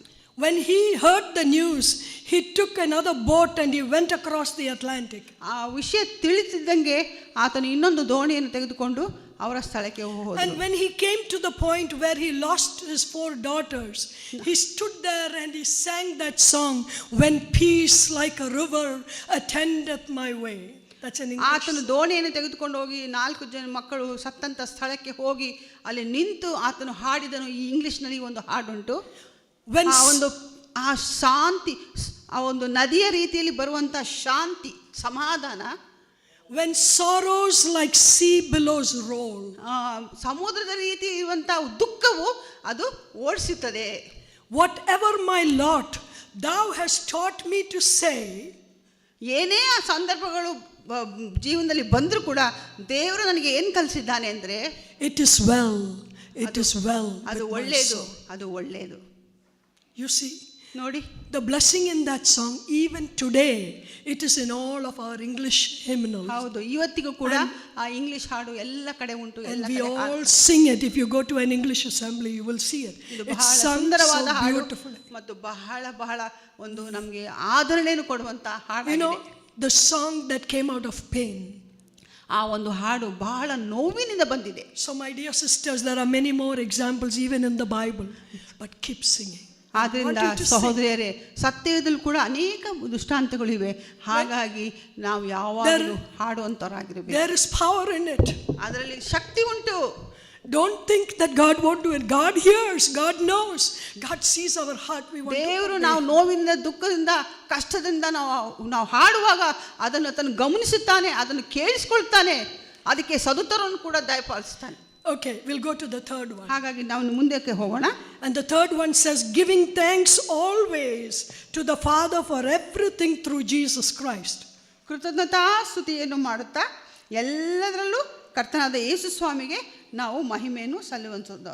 Giving thanks is a powerful weapon that God has given to us. ದೇವರಿಗೆ ನಮಗೆ ಕೊಟ್ಟಿರುವಂಥ ಈ ಒಂದು ಎಲ್ಲದರಲ್ಲೂ ಕೃತಜ್ಞತೆಯನ್ನು ಸಲ್ಲಿಸುವಂಥದ್ದು ದೇವರು ಕೊಟ್ಟಂತ ಒಂದು ಅದು ಏನಾಗಿದೆ, ವೆಪನ್ ಅಂದರೆ ಒಂದು ಆಯುಧ ಆಗಿದೆ. Have you seen in the Bible repeatedly, so many times it says, oh, give thanks to the Lord. Oh, give thanks to the Lord, for he is good, for his mercy endures forever. ದೇವರ ವಾಕ್ಯದಲ್ಲಿ ಅನೇಕ ಸ್ಥಳಗಳಲ್ಲಿ ನೋಡ್ತೀವಿ. ದೇವರಿಗೆ ಕೃತಜ್ಞತಾ ಸ್ತುತಿ ಮಾಡಿ, ಕೃತಜ್ಞನಿಗೆ ಸ್ತುತ ಮಾಡಿ, ಆತನ ಒಳ್ಳೆಯವನು, ಆತನ ಕೃಪೆಯು ತಲತಲಾಂತರಕ್ಕೂ ಇರುವುದು, ಯುಗಾಂತರಕ್ಕೂ ಇರುವುದು ಎಂಬುದಾಗಿ ನಾವು ಅನೇಕ ಸಾರಿ ನಾವು ಕೀರ್ತನೆಗಳಲ್ಲಿ Oh, ಓದ್ತೇವೆ. give thanks to the Lord at all times. You know why? ಎಲ್ಲ ಸಂದರ್ಭದಲ್ಲೂ ದೇವರಿಗೆ ಕೃತಜ್ಞತಾ ಸ್ತುತಿ ಮಾಡಿರಿ ಎಂಬುದಾಗಿ. Whatever your prayer request is, say, thank you, Lord. I know you are almighty. I know you will always do what is best. ನಮ್ಮ ಪ್ರಾರ್ಥನೆ ವಿಜ್ಞಾಪನೆಗಳು ಏನೇ ಆಗಿರ್ಬೋದು, ಮೊದಲು ದೇವರಿಗೆ, ಸ್ವಾಮಿ ನಾನು ನಿನಗೆ ಕೃತಜ್ಞತೆಯನ್ನು ಸಲ್ಲಿಸುವಳಾಗಿದ್ದೇನೆ, ನೀನು ಅದನ್ನು ಒದಗಿಸುತ್ತೀಯಾ, ಕೊಡ್ತೀಯಾ, ನಿನಗೆ ಸ್ತೋತ್ರ ಎಂಬುದಾಗಿ ನಾವು ಹೇಳಬೇಕು. Give thanks to God, ದೇವರಿಗೆ ಸ್ತೋತ್ರವನ್ನು ಕೊಡಿ, for he is good. ಆತನು ಒಳ್ಳೆಯವನು, For his mercy endures forever. ಆತನ ಕೃಪೆಯು ತಲತಲಾಂತರಕ್ಕೂ ಇರುವಂತದ್ದು. He is a kind God, ಆತನು ಕನಿಕರವುಳ್ಳ ದೇವರು, compassionate God. ಆತನು ಕರುಣೆಯುಳ್ಳ ದೇವರು, He is a merciful Father. ಆತನು ಬಹಳ ಕರುಣೆಯುಳ್ಳಂತ ದೇವರು. Throughout the Psalms, throughout in the Old Testament, when people went out for war, battle, especially with Jehoshaphat's story, I don't know, 2 Chronicles chapter 20. If you read it, don't open it, it's too much to read. The Lord, when Jehoshaphat and the children of Judah went to the presence of God. ಹಳೆ ಒಡಂಬಡಿಕೆಯಲ್ಲಿ ನಾವು ಯುದ್ಧಕ್ಕೆ ಹೋಗುವಂಥ ಸಂದರ್ಭದಲ್ಲಿ ದೇವರು ಅವರಿಗೆ ಯಾವ ರೀತಿ ಬಲವಾಗಿದ್ದನು, ದೇವರಿಗೆ ಯಾವ ರೀತಿಯ ಉತ್ತರ, ಅವರ ವಿಜ್ಞಾಪನೆಗೆ ಉತ್ತರ ಕೊಟ್ಟನೆಂಬುದಾಗಿ ನಾವು ಅನೇಕ ವೇಳೆ ನೋಡ್ತೇವೆ. And he said, Lord, I cannot fight this battle. The enemies are too strong. ಆತನು ಯೆಹೋಷಾಫಾಟನನ್ನು ನೋಡುವಾಗ, ದೇವರೇ ನಾನು ಈ ವೈರಿಗಳ ಮುಂದೆ ಯುದ್ಧ ಮಾಡಲು ಸಾಧ್ಯ ಇಲ್ಲ ಎಂಬುದಾಗಿ ಹೇಳುವಾಗ, You know what the Lord said? ದೇವರು ಏನು ಹೇಳಿದನು ಗೊತ್ತಾ? Send the singers in front of the battle. ಎಲ್ಲ ಹಿರಿಯರನ್ನ ಯುದ್ಧದ ಮುಂದೆ ಕಳುಹಿಸಿರಿ. He didn't say take your sword and your gun and all that. No. ಒಂದು ಗುರಾಣಿ ಅದು ಯಾವುದು ಮುಂದೆ ಇಲ್ಲ. He said send the singers. Singers. Those who sing. Okay, ಹಾಡನ್ನು ಹಾಡುವಂತವರನ್ನ ಮುಂದೆ ಕಳಿಸಿರಿ. Yeah. And when the singers stood in front of the battle, ಯಾವಾಗ ಹಾಡುವಂತವರು ಯುದ್ಧ ಸೈನಿಕರ ಮುಂದೆ ನಿಂತರು, they started singing loudly. ಹಾಡನ್ನು ಹಾಡಲಿಕ್ಕೆ ಪ್ರಾರಂಭಿಸಿದ್ರು. Give thanks to the Lord, for he is good. ಆತನು ಒಳ್ಳೆಯವನು, for his mercy endures ಆತನ forever. ಕೃಪೆಗೂ ಸದಾ ಇರ್ತದೆ. They sang together loudly. ಆತನು ಬಹಳ ಜೋರಾಗಿ ಹಾಡಲಿಕ್ಕೆ ಪ್ರಾರಂಭಿಸಿದ್ರು. And God brought confusion between the enemies and they all killed each other. ಹಾಗಾಗಿ ಆವಾಗ ಮುಂದೆ ಏನಾಯ್ತು ಎಂಬುದಾಗಿ ಸತ್ಯವೇದ ನಮಗೆ ತಿಳಿಸಿದೆ. ಅವರೆಲ್ಲರೂ ಯುದ್ಧವನ್ನು ಬಿಟ್ಟು ಓಡಿ ಹೋದರು. This is our God. This is our God. ಇದೇ ನಮ್ಮ ದೇವರು, ಇದು ನಮ್ಮ ದೇವರಾಗಿದ್ದಾನೆ. Give thanks. ಹಾಗಾಗಿ Don't forget, give thanks. ಕೃತಜ್ಞತೆಯನ್ನು ಸಲ್ಲಿಸುವವರಾಗಿರಬೇಕು. He is a wonderful God. ಆತನು ಅದ್ಭುತ ಸ್ವರೂಪನಾದ ದೇವರು. Yes, and Colossians chapter 2. Colossians 4:2. 4:2. ಕೊಲೊಸ್ಸೆ 4:2 says pray continuously and watch with giving thanks. ಕೊಲೊಸ್ಸೆ 4:2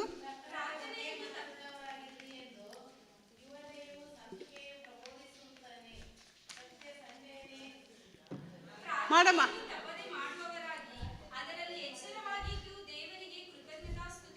Yeah, Colossians 4:2. Thank you. Yes. That's right. Okay. So think about this. God loves it when we say, thank you, Lord. Thank you. I know you are in control of my life. I know you will fight my battles for me. I know I'm depending on you because you are almighty God.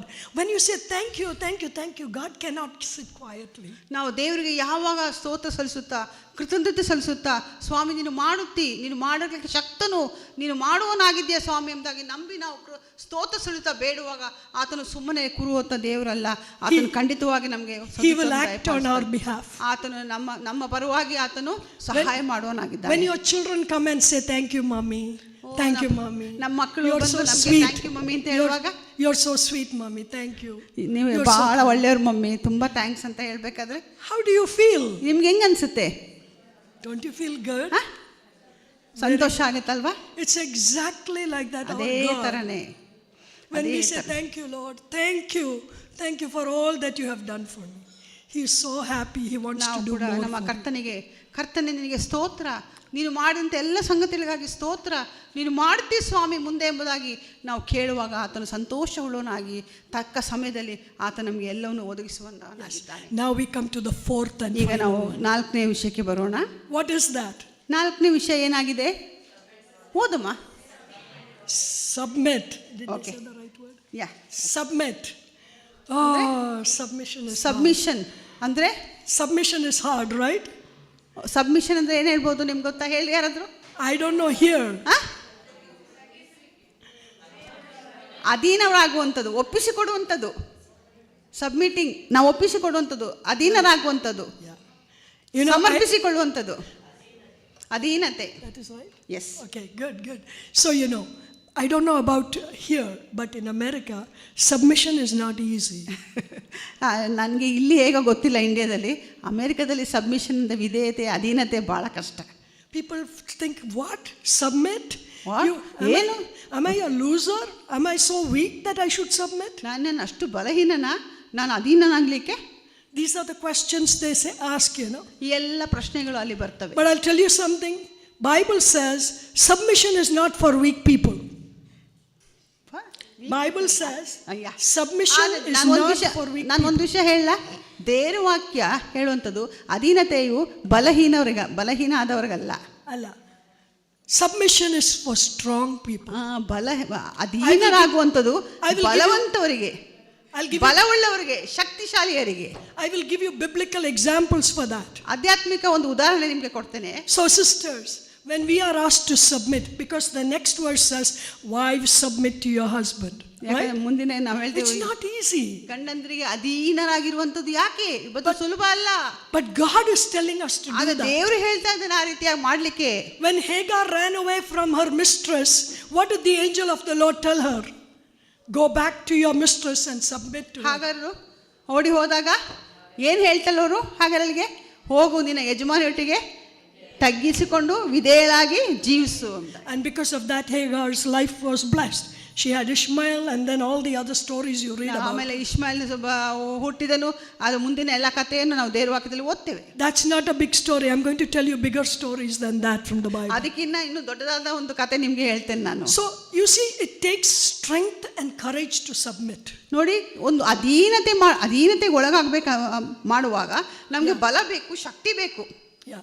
And submission is only possible when you are filled with the Spirit. ನಾವು ಯಾವಾಗ ಆತ್ಮಭರಿತವುಳ್ಳವರಾಗ್ತೇವೋ ಆಗ ಮಾತ್ರ ಈ ಅಧೀನತೆ ಬರ್ತದೆ. If you are not filled with the Spirit, you won't be able to submit. ತುಂಬಿದಲ್ಪಟ್ಟವರಾಗಲಿಲ್ಲ ಅಂದ್ರೆ ಈ ಅಧೀನತೆ ನಮಗೆ ಬರೋದಿಲ್ಲ. So we are talking about spirit-filled submission. ಹಾಗಾಗಿ ನಾವು ಈ ದಿನ ನಾವು ಮಾತನಾಡ್ತಿರುವಂಥದ್ದು ಆತ್ಮಭರಿತರಾಗಿ ಯಾವ ರೀತಿ ಇರಬೇಕು ಎಂಬುದಾಗಿ. You see, it is a spirit-generated selflessness. ನಾವು ನಿಸ್ವಾರ್ಥರಾಗಿ ನಾವು ಇರಬೇಕು. Selflessness. Yes. It is a spirit-generated selflessness. That means we are not selfish. ನಾವು ನಿರಾರ್ಥಕ ಇರಬಾರ್ದು, ನಾವು ಸ್ವಾರ್ಥಿಗಳಾಗಿರಬಾರ್ದು, ನಾವು ದೇವರ ಆತ್ಮನಿಂದ ತುಂಬಿದವರಾಗಿ ನಾವು ಅಧೀನರಾಗಬೇಕು. It is a spirit-generated humility and willingness to come under the authority of another person. ನಾವು ಶಾರೀರಿಕವಾಗಿ ದೇವರ ಆತ್ಮನ ತುಂಬಿಸಲ್ಪಟ್ಟಂತವರಾಗಿ ನಾವು ಇನ್ನೊಬ್ಬರಿಗೆ ಅಧೀನರಾಗುವುದನ್ನು ನಾವು ಮಾಡಬೇಕು. You will be willing to submit. ನಾವು ಇನ್ನೊಬ್ಬರಿಗೆ ಅಧೀನರಾಗುವುದನ್ನು ನಾವು, whether it is children to parents, ಆಗಬೇಕು, ಅಧೀನರಾಗಬೇಕು. whether it is children to parents in the family, ಒಂದು ವೇಳೆ ಮಕ್ಕಳು ತಂದೆ ತಾಯಿಗಳಿಗೆ, whether it is in the marriage relationship, ಒಂದು ವೇಳೆ ಮದುವೆ ಸಂಬಂಧದಲ್ಲಿ, whether it is servants to masters, ಒಂದು ವೇಳೆ ಆಳು ಮತ್ತು ಒಡೆಯನಿಗೆ, and whether it is to church leaders. We are asked to submit. ಸಭಾ ನಾಯಕರಿಗೆ, ಸಭಾ ಹಿರಿಯರಿಗೆ. You see, so submission is not easy, but it is ಅಧೀನತೆ possible. ಎಂದು ಬಹಳ ಸುಲಭ ಅಲ್ಲ, But it is possible when you are filled with the Spirit. ಆದರೆ ಅದು ಸಾಧ್ಯ ಯಾವಾಗ ನಾವು ಆತ್ಮಭರಿತರಾಗಿ ನಾವು ಇರುವಾಗ ಮಾತ್ರ ಅದು ಸಾಧ್ಯ. Again I want to say, submission is not for weak people. It is strong people who will submit. ಮತ್ತೆ ನಾನು ಹೇಳ್ತೇನೆ, ಅಧೀನತೆಯು ಅದು ಬಲಹೀನರಿಗಲ್ಲ, ಆದರೆ ಅದು ಶಕ್ತಿಶಾಲಿಗಳಿಗೆ ಮಾತ್ರ. The book of James chapter 4 says, ಯಾಕೋಬನವರ ಪತ್ರಿಕೆ 4ನೇ ಅಧ್ಯಾಯದಲ್ಲಿ, submit yourselves to God. Submit yourselves to God. ದೇವರಿಗೆ ಅಧೀನರಾಗಿರಿ, ಒಳಗಾಗಿರಿ. ಎಸ್. Okay. ಓದ್ಬಿಡಿ. There are the whole thing. Yes. Okay, good. Yeah. ಸಾಕಮ್ಮ. Now read ದೇವರಿಗೆ ಅಧೀನರಾಗಿರಿ. Okay. Now read Job 22 and verse 21. ಯೋಬನು Job 22ನೇ ಅಧ್ಯಾಯ 22 and verse 21ನೇ ವಚನ. Read it loudly. ಯೋಬನು 22:21. ದೇವರ ಚಿತ್ತಕ್ಕೆ ಒಳಪಟ್ಟು ಸಮಾಧಾನ ಹೊಂದು, ಇದರಿಂದ ನಿನಗೆ ಶುಭವಾಗುವುದು. See, there is a blessing in submission. ನೋಡಿದ್ರ ಅಧೀನತೆಯಲ್ಲಿ ನಮಗೆ Blessing in ಆಶೀರ್ವಾದ ಇದೆ. There is a blessing in submission. ಅಧೀನತೆಯಲ್ಲಿ ನಮಗೆ ಆಶೀರ್ವಾದ ಉಂಟು. So when you are asked to submit, let us submit in obedience to the word of God. ನಮಗೆ ಅಧೀನರಾಗಿರಿ ಎಂಬುದಾಗಿ ಹೇಳುವಾಗ ನಾವು ಅಧೀನರಾಗುವಾಗ ನಮಗೆ ಆಶೀರ್ವಾದ ಉಂಟು. I'll just give you a couple of examples. ಒಂದೆರಡು ಉದಾಹರಣೆಗಳನ್ನು ನಾವು ಕೊಡ್ತೇನೆ. When Abraham was asked by God to go and submit or give his son as a sacrifice on ಅಬ್ರಹಾಮನಿಗೆ Mount ದೇವರು Moriah, ತನ್ನ ಒಬ್ಬರೇ ಮಗನಾದ ಇಸಾಕನನ್ನು ಮೋರಿಯ ಬೆಟ್ಟಕ್ಕೆ ಹೋಗಿ ಬಲಿಯನ್ನು ಅರ್ಪಿಸುವುದಾಗಿ ಹೇಳುವಾಗ did he say, "No, Lord, no, you gave me the son when I'm 100 years old. I waited long time." ಆತನು ಅಯ್ಯೋ ಸ್ವಾಮಿ 100 ವರ್ಷ ಆದಮೇಲೆ ಇಷ್ಟು ವರ್ಷ ಕಾದು ಕಾದು ಕಾದು ನನಗೆ ಇವಾಗ ಒಬ್ಬ ಮಗನನ್ನು ಕೊಟ್ಟೆ, ಇವನನ್ನು ಕೊಡಬೇಕು ಅಂತ ಹೇಳ್ತೀನಿ ಅಂತ ಏನಾದರೂ ಆತನ ವಿಷಯ ತಿಳಿಸಿದ್ನ? Look at Abraham's strong faith in ನೋಡಿ, God. ಅಲ್ಲಿ ಅಬ್ರಹಾಮನ ದೃಢವಾದ ಆಳವಾದ ನಂಬಿಕೆ, Without hesitation. ಯಾವ ಒಂದು ಅನುಮಾನ ಇಲ್ಲದೆ. I don't think he even told Sarah, his wife. ಒಂದು ವೇಳೆ ಹೆಂಡತಿಯಾದ ಸಾರಳಿಗೂ ಹೇಳಿಲ್ವೇನಪ್ಪ, But he took him straight ಆತನು to ಕರ್ಕೊಂಡು ಹೋದ. offer that one and only son ಒಬ್ಬನೇ ಮಗನಾದಂತ ಅವನನ್ನ ಅಬ್ರಹಾಮನು ತೆಗೆದುಕೊಂಡು ಹೋದ. as a sacrifice, because God has asked him to sacrifice. ಯಾಕಂದ್ರೆ ದೇವರು ತಾನೇ ಕೊಟ್ಟಾತನು ತಾನೇ ಅದನ್ನು ಬಲಿಯಾಗಿ ಅರ್ಪಿಸು ಎಂಬುದಾಗಿ ಹೇಳಿದನು. You see, submission releases God's blessing. What happened? ನೋಡಿ, ಯಾವಾಗ ನಾವು ಅಧೀನರಾಗ್ತೀವೋ ದೇವರ ಒಂದು ಆಶೀರ್ವಾದವು ಬಿಡುಗಡೆ ಆಗ್ತದೆ. What happened? As he raised his knife. ಏನಾಯ್ತು ಆಮೇಲೆ? As he raised his knife, ಆತನ ಕತ್ತಿಯನ್ನು ಮೇಲೆ ತೆಗೆದಾಗ he heard a voice from heaven. ಅಲ್ಲಿಂದ ಪರಲೋಕದಿಂದ ಒಂದು ಸ್ವರ ಕೇಳಿಸಿತ್ತು ಅವನಿಗೆ. He said, "Abraham, Abraham, ಅಬ್ರಹಾಮನೇ, lay not your hand upon your son. ನಿನ್ನ ಮಗನ ಮೇಲೆ ಕೈ ಹಾಕಬೇಡ. Now I know that you fear me." ಈಗ ತಿಳಿಯಿತು ನೀನು ದೇವರಿಗೆ ಭಯಪಡುವನಾಗಿ. Isn't that a powerful example for ಎಂಥ all of ಒಂದು ಶಕ್ತಿದಾಯಕವಾದಂತ ಒಂದು ಉದಾಹರಣೆ ಇದಾಗಿದೆ us? ಅಲ್ವಾ? When God tells us to do something, ದೇವರು ನಮಗೆ ಒಂದು ಮಾಡು ಎಂಬುದಾಗಿ ಹೇಳುವಾಗ we should be ready ನಾವು to obey. ಮಾಡಲಿಕ್ಕೆ, ನಾವು ವಿಧೇಯರಾಗಲಿಕ್ಕೆ ಸಿದ್ಧರಾಗಿರಬೇಕು. We should be ready to submit. ನಾವು ಅಧೀನರಾಗಲಿಕ್ಕೆ ನಾವು ಸಿದ್ಧರಾಗಿರಬೇಕು. Whether it is to our husband, our parents, or whoever that we discussed earlier. ಒಂದು ವೇಳೆ ಗಂಡಂದಿರಾಗ್ಬೋದು, ಮಕ್ಕಳಾಗ್ಬೋದು, ಯಾರೇ ಆಗಿರ್ಬೋದು. Think about Esther. ಎಸ್ತರಳ ವಿಷಯವಾಗಿ ನೋಡಿ, when Mordecai told her, Mordecai ಆಕೆಗೆ ಹೇಳುವಾಗ, God has brought you to a position like this. ದೇವರು ನಿನಗೆ ಇಂಥ ಒಂದು ಉತ್ತಮ ಸ್ಥಾನಕ್ಕೆ ತಂದಿದ್ದಾನೆ. Not for yourself, ನಿನಗೋಸ್ಕರವಾಗಿ ಅಲ್ಲ, but for the Jewish people. ಎಲ್ಲ ಯಹೂದ್ಯರಿಗೋಸ್ಕರವಾಗಿ, So that they might be rescued and delivered. ಅವರೆಲ್ಲರಿಗೂ ಬಿಡುಗಡೆ ಆಗಬೇಕು ಎಂಬುದಾಗಿ ಹೇಳುವಾಗ, At first she was scared because ಮೊದಲು ಆಕೆಗೆ ಭಯ ಆಯಿತು. she is afraid to go to the king, because if he didn't call her, she might be killed. ಯಾಕಂದ್ರೆ ರಾಜನ ಬಳಿಗೆ ಹೋಗ್ಲಿಕ್ಕೆ ಆಕೆ ಭಯ ಆಯಿತು. ಯಾಕಂದ್ರೆ ರಾಜನು ಕರೆದ ಹೊರತು ರಾಣಿ ರಾಜನ ಬಳಿಗೆ ಹೋಗ್ಲಿಕ್ಕೆ ಆಗೋದಿಲ್ಲ. But when she obeyed what Mordecai told her, Mordecai ಹೇಳಿದ ಮಾತಿಗೆ ಆಕೆ ಅಧೀನಳಾಗಿ ವಿಧೇಯಳಾದಾಗ, she decided to obey. And what did she say? If I perish, I perish. ನಾನು ಸತ್ರೆ ನಾನು ಕೂಡ ಸಾಯ್ತೇನೆ. And she went in front of the king. ಒಂದು ವೇಳೆ Ready to die. ರಾಜನ ಹತ್ರ ಹೋಗ್ಲಿಕ್ಕೆ ಅವಳು ಅಧೀನಳಾಗಿ ವಿಧೇಯಳಾಗಿ ಅವಳು ಹೋದಳು. Ready to die. ಸಾಯಲಿಕ್ಕೂ ಕೂಡ ಸಿದ್ಧಳಾಗಿದ್ದಳು. Yes, but the king, God changes the minds of people, right? ಆಗ ದೇವರು ಜನರ ಒಂದು ಮನಸ್ಸನ್ನು ಬದಲಾಯಿಸ್ತಾನೆ. So when she presented her case about the Jewish people to the king, ಯಹೂದರ ವಿಷಯವಾಗಿ ರಾಜನ ಬಳಿಗೆ ಆಕೆ ಹೇಳಿಕೊಂಡಾಗ, God granted her favor. ರಾಜನು ಎಲ್ಲವನ್ನ ಅನುಗ್ರಹಿಸಿದನು. Beloved, ಪ್ರಿಯರೇ, what about our Lord Jesus Christ? ನಮ್ಮ ದೇವರ, ನಮ್ಮ ಕರ್ತನಾದ ಯೇಸು ಸ್ವಾಮಿಯ ವಿಷಯ ಏನಾಗಿದೆ? He who was in the bosom of the Father, ಆತನ ತಂದೆ ಎದೆಯಲ್ಲಿದ್ದಂಥವನು, and Father wanted to send him down to the earth. ದೇವರು ತಾನೇ ತನ್ನ ಮಗನ ಒಬ್ಬರೇ ಮಗನಾದ ಯೇಸು ಸ್ವಾಮಿನ ಈ ಲೋಕಕ್ಕೆ ಕಳಿಸಬೇಕಾಗಿತ್ತು. For you and for me. ನನಗೋಸ್ಕರವಾಗಿ, ನಿನಗೋಸ್ಕರವಾಗಿ, for our sin, ನಮ್ಮ ಪಾಪಗಳಿಗೋಸ್ಕರವಾಗಿ, for our rebellion, ನಮ್ಮ or ನಮ್ಮ wicked things that we ಹೌದು, do. ನಾವು ನಮ್ಮ ಕೆಟ್ಟ ಹೃದಯಕ್ಕೋಸ್ಕರವಾಗಿ, ನಮ್ಮ ಕೆಟ್ಟ ವಿಷಯಗಳಿಗಾಗಿ. What did the son do? ಅದು ಮಗನು ಏನು ಮಾಡಿದನು? He humbled himself. ಆತನು ತನ್ನನ್ನು ತಾನು ತಗ್ಗಿಸಿಕೊಂಡನು. He came down to this world. ಆತನ ಪರಲೋಕದಿಂದ ಇಳಿದು ಬಂದನು. He was born in the worst place in the world. ಈ In the ಲೋಕದಲ್ಲಿ cattle shed. ಈ ಲೋಕಕ್ಕೆ ಯಾವುದು ಬೇಡವಾದ ಹೀನವಾದ ಸ್ಥಳದಲ್ಲಿ ಆತನು ಜನಿಸಿದನು. And then you know all the story of the Lord Jesus. ಅದೆಲ್ಲ He ನಮಗೆ suffered. ಕತೆ ಉಂಟು. He suffered. ಆತನು ಬಹಳಷ್ಟು, He went to the cross. ಆತನು ಬಹಳಷ್ಟು He was ತೊಂದರೆಗಳಾದನು. despised and forsaken. ಕ್ರೂಜೆಗೆ and ಹೋದನು, ತಿರಸ್ಕರಿಸಲ್ಪಟ್ಟನು. He was nailed on the tree, on the ಆತನು cross. ಮರದ ಮೇಲೆ ಮೊಳೆಯಲ್ಲಿ ಜಡಿಯಲ್ಪಟ್ಟನು. And he was brutally tortured. ಆತನು ಸಂಪೂರ್ಣವಾಗಿ ಕೈ ಬಿಡಲ್ಪಟ್ಟನು. And he died ಆತನು ಸತ್ತನು for us. ನನಗೋಸ್ಕರ, ನಮಗೋಸ್ಕರ. Out of submission to the will of the Father and in love for us. ನಮ್ಮ ಮೇಲಿರುವಂಥ ಪ್ರೀತಿಗೋಸ್ಕರ ಆತನು ದೇವರ ಚಿತ್ತಾನುಸಾರವಾಗಿರುವಂಥ ಅದನ್ನು ಆತನು ತಂದೆಯಾದ ದೇವರಿಗೆ ಆತನು ವಿಧೇಯನಾಗಿ ಆತನು ಬಂದನು. And then what happened? ಆಮೇಲೆ ಏನಾಯ್ತು? On the third day. ಮೂರನೇ ದಿನ. That's why the Bible says, ವಾಕ್ಯ ಹೇಳ್ತದೆ, wherefore God hath highly exalted him and given him a name above every other name, that at the name of Jesus every knee should bow, every tongue should confess that Jesus Christ is Lord, to the glory of God the Father. ಮಹಿಮೆ, ಆತನಿಗೆ ಮಹಿಮೆ ಉಂಟಾಗಲಿ, ದೇವರಿಗೆ ಸ್ತೋತ್ರವಾಗಲಿ, ಭೂಪರ ಲೋಕಗಳಿಗೆ ಮಹಿಮೆ ಆಗಲಿ. ಎಲ್ಲದಕ್ಕಿಂತ ಆತನು ರಾಜಾದಿರಾಜನು, ಕರ್ತನ ಒಡೆಯನಾಗಿದ್ದಾನೆ. ಯಾಕಂದ್ರೆ ಮೂರನೇ ದಿನದಲ್ಲಿ ಆತನು ಸಮಾಧಿಯಿಂದ ಎದ್ದು ಬಂದಂತವನಾಗಿದ್ದಾನೆ. So these are strong people, not weak people.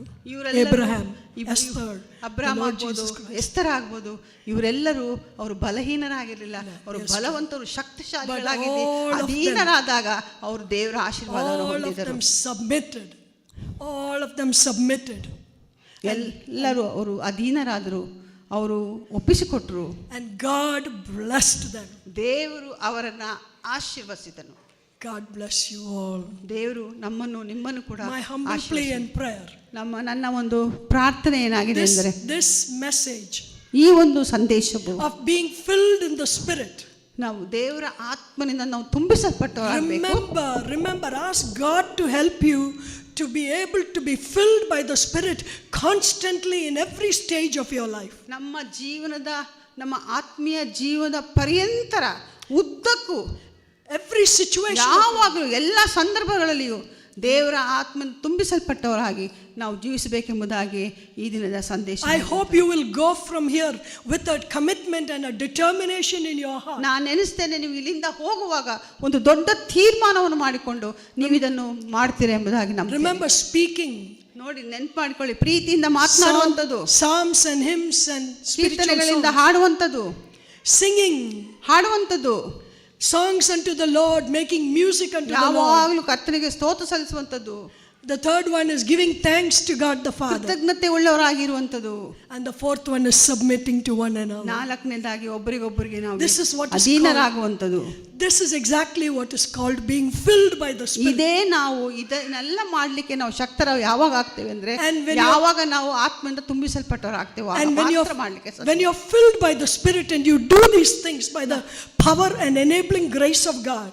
ನಾವು ದೇವರ ಮಹಾಕೃಪೆಯಿಂದ ನಾವು ದೇವರ ಆತ್ಮದಿಂದ ತುಂಬಿಸಲ್ಪಟ್ಟವರಾಗಿ ಈ ಎಲ್ಲ ಕಾರ್ಯಗಳನ್ನು ಮಾಡುವಾಗ you are going to be so blessed. ನಾವು ಬಹಳ ಬಹಳ ಆಶೀರ್ವಾದಕ್ಕೆ ಪಾತ್ರರಾಗ್ತೇವೆ. I am not talking about earthly blessings, no. ಈ ಲೋಕದ ಆಶೀರ್ವಾದವನ್ನು ನಾನು ಮಾತಾಡ್ತಾ ಇಲ್ಲ. I am talking about spiritual blessings. ಆತ್ಮೀಯವಾದಂತ ಆಶೀರ್ವಾದಗಳು. You are going to be one happy person, content person, always depending on the Lord, no matter what your situation is. ಅಂತ ಮನುಷ್ಯನು ಯಾವಾಗ ಎಂತ ಮನೆಯಲ್ಲಿ ಎಂತ ಸಂದರ್ಭ ಆಗ್ಬೋದು, ಜೀವನದ ಏನು ಕಳ್ಕೊಂಡ್ರು ಏನಾದ್ರೂ ಕೂಡ ಯಾವಾಗಲೂ ಆತ್ಮ ಸಂಬಂಧವಾಗಿ do these four things. ಯಾವಾಗಲೂ ದೇವರೊಟ್ಟಿಗೆ ಆನಂದಿಸ್ತಾ ಇರ್ತಾನೆ.